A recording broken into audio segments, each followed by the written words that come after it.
Good morning, friends. I'm Lou Chiquette, and with me today is Denny Kukler, member here at First English and part of the staff. And we were talking about the upcoming generosity appeal and how it affects her job. So we're going to go back to where we were in our conversation. And one of the things I asked Denny was, what does generosity mean to you?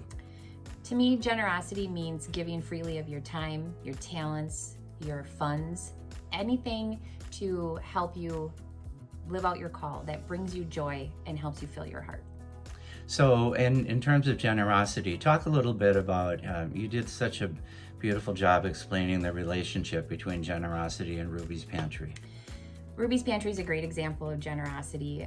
The time and the talent that we see of the volunteers coming from all across the community is just unbelievable. And then we even see generosity in our guests, in that we see people paying for other people. We see people paying it forward, and inevitably the person who is receiving that gift, they really needed it that day. And when I think of generosity in Ruby's Pantry, I immediately think of the morning that I got the call, 8 o'clock on a Monday, we're buying a pallet jack for Ruby's Pantry.